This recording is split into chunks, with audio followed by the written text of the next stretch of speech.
Do'stlar, assalomu alaykum. Samsung Galaxy Z Fold 8 rasman faqat ertaga 7 avgustdan sotuvga chiqadi. Butun dunyoda Samsung ixlosmandlari uni ertaga kutishmoqda.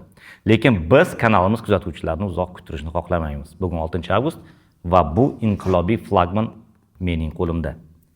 Rasmiy sotuvlar boshlanguncha hali salkam bir kun bor, ammo biz uni hoziroq ochib, ichida nimalar borligini va u haqiqatdan ham o'z puliga arziydimi yo'qmi birgalikda ko'ramiz. Ketdik.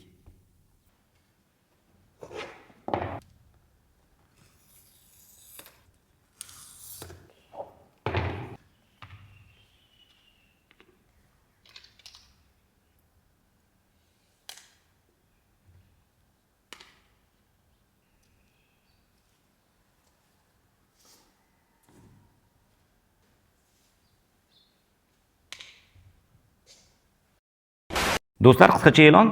Bu gadjetni bizga Friends Store Telegram kanalidan do'stlarimiz yetkazib berishdi. Buning uchun ularga minnatdorchilik bildiramiz. Kanalga havolani pastda qoldiraman, o'tib ko'rishingiz mumkin. Demak, mavjud gadjetlar va ularning narxlari bilan tanishasizlar.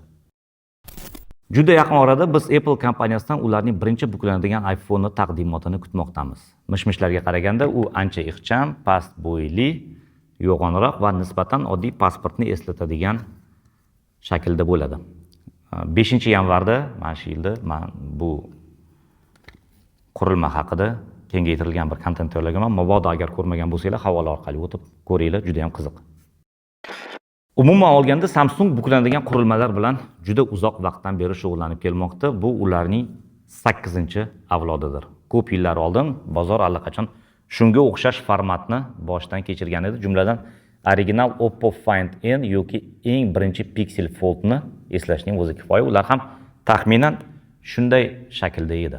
Ammo vaqt o'tishi bilan industriya hozirda Samsung ilgari surayotgan nisbatan cho'ziqroq format tomon siljidi. Menda Pixel Fold ham bor. U ham mana shunaqa biroz uzunchoq telefon. Ochilganda esa mana katta kvadrat ekranga aylanadi. Agar Apple hozir pasport formatini batamom yangi va juda qulay narsa sifatida taqdim etishga urinsa, Samsung bu ssenariyga allaqachon tayyor.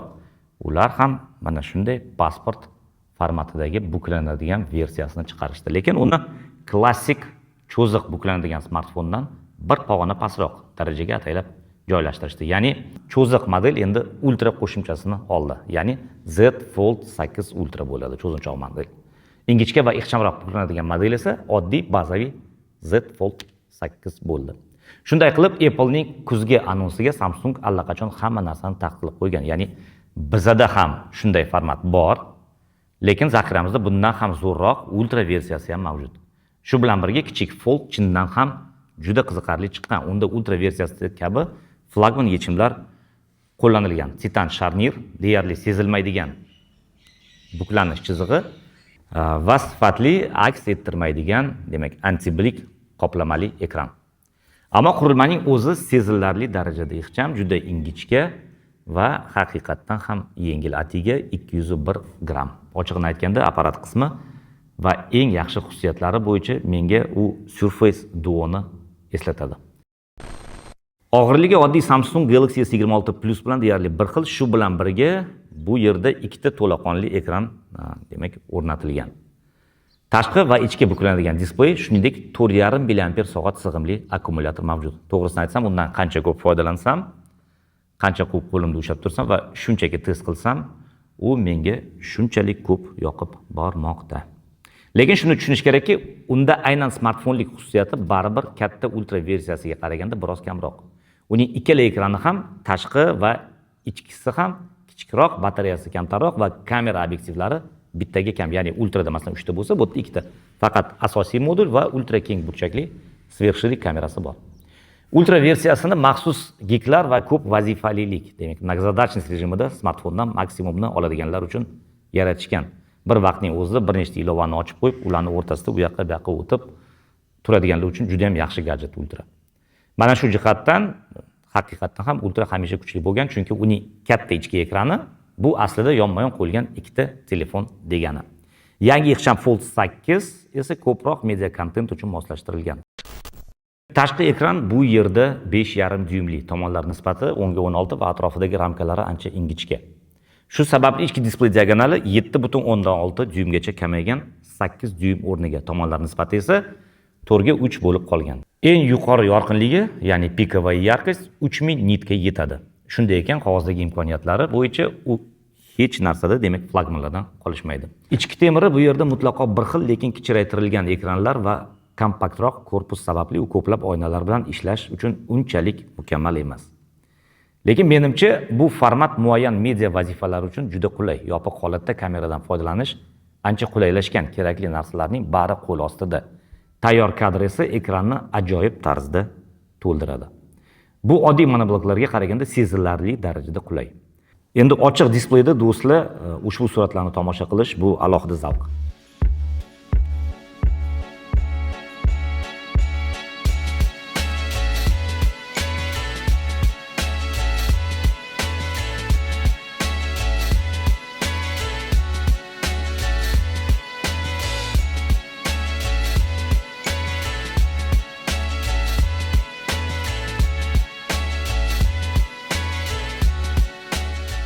Biz asosan aynan 4 ga 3 formatda suratga olamiz. Shuning uchun ochiq ekranda rasmlar hech qanday ortiqcha hoshiyalarsiz to'liq o'lchamda ochiladi.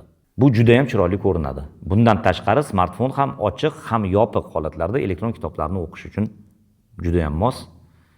Xayriyatki, vazni endi ancha yengil, qo'l toliqib qolmaydi.